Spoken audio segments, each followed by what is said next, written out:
বাজারে আম শেষ হবার আগে বা বর্ষা ঢোকার আগে অবশ্যই আমের এই 4 রকম রেসিপি বানিয়ে রেখে দাও। বছর ধরে খেতে পারবে, এতটুকুও খারাপ হবে না। না বানালে পরে কিন্তু আফসোস করবে। তাহলে চলো প্রথমে একটা রেসিপি শুরু করা যাক। তো প্রথমে এখানে আমি কিছুটা আম নিয়েছি, মোটামুটি 5 থেকে 6 পিস এখানে আম নিয়েছি। আমগুলোর খোসাগুলো ছাড়িয়ে নিয়ে এইভাবে একটু মোটা করেই লম্বা লম্বা করে কেটে নেব। সব আমগুলো কাটা হয়ে গেছে। এবার আমগুলোকে 2 থেকে 3 বার ভালো করে অবশ্যই ধুয়ে নিতে হবে। এবার গ্যাসের মধ্যে কড়াই বসিয়ে দিয়ে দিলাম কিছুটা পরিমাণ সর্ষের তেল। তেলটা গরম হয়ে গেলে খুব ভালো মতন তারপরে কিছুটা 5 ফোড়ন, 3-4টে শুকনো লঙ্কা দিয়ে দেব। আমগুলো এর মধ্যে দিয়ে কিছুক্ষণ নেড়ে চেড়ে নেব, যাতে আমের যে একটা জল ভাব আছে সেই জল ভাবটা যেন কেটে যায়। এবার নিয়ে নিয়েছি এখানে গুড়, আর এটা বানাবো গুড়ের আচার। এটা তোমরা বছর কেন 5 বছর রেখেও খেতে পারবে, এতটুকুও কিন্তু খারাপ হয়ে যাবে না, এটা আমি গ্যারেন্টি দিয়ে বলতে পারি। এবার এইভাবে সব গুড়গুলোকে ভেঙে নেব। তো এখানে মোটামুটি আমি আম নিয়েছি ধরো 1.5 কিলো মতন, আর 1 কিলো গুড় এখানে লেগে যাবে 1.5 কিলো আমের জন্য। আবার খুব বেশি যদি টক হয় তাহলে গুড় একটু বেশি দিতে পারো। তো ভালো করে নেড়ে চেড়ে নিয়ে দেখো আমের যে জল ভাবটা আছে সেটা যখন একদমই চলে যাবে তখনই কিন্তু আমরা গুড়টা দেব। তো এখনো পর্যন্ত একটু জল ভাব আছে, গ্যাসের ফ্লেমটা আমি বাড়িয়ে দিয়েছি। আর দেখো আমটা ভালো মতন এবার ভাজা হয়ে গেছে। এবার আমরা দিয়ে দেব 2 বাটি গুড়। তো প্রথমে আমি 2 বাটি গুড় দিয়েছিলাম, পরে আমি আবার 1 বাটি এখানে অ্যাড করেছিলাম, কেননা প্রথমে গুড়টা একটু মনে হলো আমার কম হয়েছে, মিষ্টি হবে না, সেজন্য আবার অ্যাড করেছিলাম। এবার আমি দিয়ে দেব পরিমাণ মতো লবণ, সামান্য একটু হলুদ গুঁড়ো, 2 চামচ মতন দিয়ে দিচ্ছি কাশ্মীরি লঙ্কা গুঁড়ো। সব জিনিসগুলোকে দিয়ে গ্যাসের ফ্লেমটা মিডিয়ামে রেখে আমগুলোকে এই গুড়ের মধ্যেই সেদ্ধ করতে হবে। তো গ্যাসের ফ্লেমটা একদম হাই করে দেবে না, তাহলে গুড়টা শুকে যাবে, আমটা সেদ্ধ হবে না। একটা মশলা বানিয়ে নেব সব আচারে দেওয়ার জন্য। তো এখানে নিয়েছি গোলমরিচ, ধনে, মেথি, মৌরি, সর্ষে, কালো জিরে, জোয়ান, কিছুটা শুকনো লঙ্কা আর একটু সাদা জিরে। সব জিনিসগুলোকে ভালো মতন ভেজে নিতে হবে। গ্যাসের ফ্লেমটা মিডিয়ামে রেখেই ভাজবো। তো যতক্ষণ এদিকে ভাজা হচ্ছে এদিকে একটু নেড়ে দেব, কেননা এটা তলায় লেগে যাওয়ারও সম্ভাবনা থাকে। এদিকে মশলাটা আমার ভালো মতন ভাজা হয়ে গেছে। গ্যাসটা অফ করে দিয়ে মশলাটা একদম মিহিন পেস্ট তৈরি করে নেব। এই মশলাটা সব আচারেই আমি ইউজ করব, সেজন্য মশলাটা একটু বেশি করে আমি বানিয়ে নিয়েছি। তো দেখো আমগুলো ভালো মতন সেদ্ধ হয়ে গেছে। এবার আর এটাকে ফোটাবো না। এবার এখানে দিয়ে দেব 2 থেকে 3 চামচ মতন মশলা, থেকে বেশিও দিতে পারো বা কমও দিতে পারো। মশলাটা দিয়ে ভালো করে নেড়ে চেড়ে বাস আমের আচার আমাদের একদম রেডি। এবার এটাকে যতদিন রোদ আছে ততদিন রোদে দিতে পারো, যত রোদে দেবে তত কিন্তু আচার টেস্টি হবে। বছর কি 5 বছরেও এটা খারাপ হবে না। তো চলো এবার আরেকটা আচার বানাবো। তো এখানে নিয়ে নিয়েছি কিছুটা পরিমাণ মিডিয়াম সাইজের আম। এই আমগুলো খুব বেশি বড়ও না আবার খুব বেশি ছোটও না। সব আমগুলোর খোসাগুলো ছাড়িয়ে নিয়ে এইভাবে 2 পিস করে নেব। 2 পিস করে এবার আমগুলোকে এইভাবে ছুরির সাহায্যে কাটবো। যেভাবে আমি কাটছি সেইভাবেই কিন্তু কাটতে হবে। আমটা পুরোটা কেটে যাবে না, খালি ওপরে এইভাবে একটা দাগ পড়বে, সেই মতনই কেটে নিতে হবে। খুব বেশি ডিপ করে কাটলে কিন্তু আমটা কেটে যাবে, সেই জন্য একটু হালকা করে আমটা কাটবে। আর এইভাবে দাগ দাগ দিয়ে পুরো আমটাকে কেটে নিতে হবে। আর এই আমটা দেখো দেখতে কত সুন্দর লাগছে।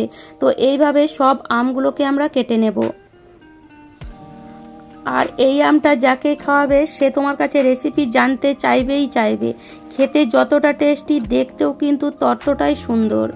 তো সব আমগুলোকে কেটে নিয়েছি এইভাবে 2 পিস করে। আর এই আমের মধ্যে যদি আঁটি হয়ে যায় তাহলে তো খুবই ভালো হয়।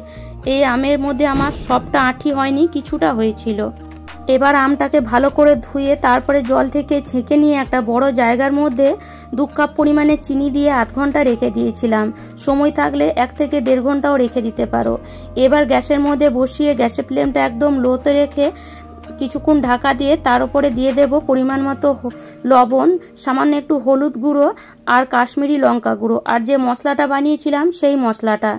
এবার সব জিনিসগুলোকে ভালো করে মিশিয়ে নিয়ে আবার আমটাকে ঢাকা দিয়ে রেখে দেব আমটা সেদ্ধ হওয়ার জন্য। তো দেখো এখন আমটা হাফ সেদ্ধ হয়েছে, পুরোপুরি নয়। এই অবস্থাতে খুলে দিতে হবে। এবার গ্যাসের ফ্লেমটাকে হাইতে করে দিতে হবে। আমটা কিন্তু একদম যে ঘেঁটে যাবে সেটাও না, যেন গোটা গোটা থাকে সেরকমই সেদ্ধ করতে হবে। তো দেখো এইভাবে নাড়তে নাড়তে চিনির রসটাও শুকে যাবে আর আমটাও সেদ্ধ হয়ে যাবে। আর দেখো দেখতে কত সুন্দর লাগছে, আমের কালারটাও কিন্তু খুব সুন্দর এসেছে। তো এখন অনেকটাই হয়ে গেছে, মানে আমের চিনির রসটা অনেকটাই শুকে গেছে আর আমগুলো মোটামুটি সেদ্ধ হয়ে গেছে। গ্যাসটাকে অফ করে দেব আর ঠান্ডা হলে এটা কিন্তু পুরো এরকম জমে যাবে। তো এই আচারটা দেখো দেখতে কত সুন্দর লাগছে আর বিশ্বাস করো খেতে এতটাই টেস্টি, যে খাবে সে তোমার নাম করবেই করবে। তো এবার চলো আরেকটা আচার বানাবো। সেই জন্য এখানে আমগুলোকে এইভাবে ছোট ছোট পিস করে কেটে নেব। তো এরকম ছোট ছোট পিস করে প্রথমে আমগুলোকে কেটে নিতে হবে। খুব বেশি কিন্তু বড় করা যাবে না, ছোট ছোট পিস করে কাটলেই সুবিধা হবে। এই যে হ্যান্ড গ্রেটার নেব, এই হ্যান্ড গ্রেটারে আবার আমটাকে গ্রেট করব। সেই জন্য প্রথমেই বললাম আমি ছোট ছোট পিস করে কাটলে এই হ্যান্ড গ্রেটারে খুব ভালো করে তোমরা গ্রেট করে নিতে পারবে। বড় পিস করলে কিন্তু হ্যান্ড গ্রেটারে খুব একটা ভালো গ্রেট হবে না। তো দেখো এরকম ভালো করে গ্রেট করে নিয়ে এরকম দেখো আধ ভাঙা হবে আমগুলো। এরকম করে এবার থালার মধ্যে রেখে দিয়ে তারপরে কিছুটা পরিমাণ কাঁচা লঙ্কা নিয়েছি। যতটা ঝাল খেতে পছন্দ করো সেই হিসাবে কাঁচা লঙ্কা নিয়ে লঙ্কাটাকেও একইভাবে গ্রেট করে নিতে হবে। তো এখানে আমি একটু বেশি পরিমাণে কাঁচা লঙ্কা দিয়েছি, কেননা পরে কিন্তু আমের মধ্যে এই যে লঙ্কাটা দিলাম এটা কিন্তু আর ঝাল লাগবে না। লঙ্কাটা খেতে খুবই টেস্টি হয়ে যায়, ঝালটা চলে যায়, লঙ্কাটা একদম টকটক লাগে, খেতে খুবই ভালো লাগে। এবার গ্যাসের মধ্যে কিছুটা পরিমাণ তেল দিয়ে তেলটাকে ভালো মতন গরম করে তারপরে তেলটাকে ঠান্ডা করে নেব। তেলটা যখন পুরোপুরি ঠান্ডা হয়ে যাবে তখন এই যে আম আর কাঁচা লঙ্কাটা পুরো তেলের মধ্যে এইভাবে দিয়ে দিতে হবে। এবার এখানে দিয়ে দেব পরিমাণ মতো লবণ, আর যে মশলাটা আমরা বানিয়ে রেখেছিলাম সেই মশলাটা 4 থেকে 5 চামচ এখানে অ্যাড করে দেব। এখানে একটু মশলাটা বেশি দিবে, তাহলে এই আমটা খেতে খুবই টেস্টি হবে। এবার সব জিনিসগুলোকে ভালো করে মিশিয়ে দিয়ে এই যে ঝাল আমের আচার আমাদের একদম রেডি। এটাকে যত রোদে দেবে খেতে ততটাই টেস্টি হবে। আর তোমরা চাইলে এটা এক্ষুনি খেতে পারো। ওপর থেকে একটু কাশ্মীরি লঙ্কা গুঁড়ো দিয়ে দিলাম, চাইলে দিতে পারো বা স্কিপও করতে পারো। তো দেখো এই আচারটা দেখতে যতটা সুন্দর লাগছে খেতে কিন্তু ততটাই টেস্টি হবে। আর এটাকে বছর ধরে সংগ্রহ করতে পারবে, 1 বছর 2 বছর কি 5 বছরে কিন্তু এই আচারটা খারাপ হবে না। তবে হ্যাঁ, এটাকে কিন্তু অবশ্যই রোদে দিতে হবে। তো চলো আবার একটা আচার বানাবো। তো সেজন্য এখানে কিছুটা পরিমাণ আম নিয়েছি, আমগুলোকে খোসা ছাড়িয়ে নেব আর সঙ্গে সঙ্গে জলের মধ্যে ফেলবো। তারপরে এইরকম একটা গ্রেটার নিয়েছি, আর গ্রেটারের যে বড় সাইজটা আছে সেই বড় সাইজে এইভাবে আমগুলোকে গ্রেট করে নিতে হবে। তো সব আমগুলো আমি এইভাবেই গ্রেট করে নেব। এবার এখানে সামান্য একটু লবণ দিয়ে ভালো করে হাত দিয়ে হালকা হাতে মিশিয়ে নিয়ে এটাকে কিছুক্ষণ রেস্টে রেখে দেব। তারপরে এটাকে ছেঁকে নেব। দেখো কত রস বেরিয়েছে, মানে আমের যে জলটা সেটা বেরিয়ে যাবে। এবার এটাকে এইভাবে হাত দিয়ে ভালো করে চিবড়ে চিবড়ে নিতে হবে। প্রথমে কিন্তু 2 থেকে 3 বার আমি ধুয়ে নিয়েছি, তারপরে হাত দিয়ে এইভাবে চিবড়ে এক্সট্রা জলটাকে বার করে দিয়ে আমটাকে নেব। এবার এখানে দিয়ে দেব 1 কাপ পরিমাণে চিনি। এখানে খুব বেশি চিনি দেওয়া যাবে না, আম যতটা আছে তা হিসাবে 1 কাপ পরিমাণে চিনি দিয়েছি। তো মোটামুটি এখানে 500 গ্রাম কি 600 গ্রাম আম আছে, সেই হিসাবে 1 কাপ চিনি দিয়েছি। খুব বেশি চিনি দিলে কিন্তু জিনিসটা তৈরি হবে না, মানে চিনির রসটা বেশি ভেসে উঠবে, সেজন্য চিনিটা এখানে কমই দিতে হবে। কিছুক্ষণ রেখে দিয়েছিলাম, মোটামুটি 1 ঘন্টা মতন। দেখো চিনির রস একদম মানে জল হয়ে গেছে, চিনিটা রস হয়ে গেছে আর কি।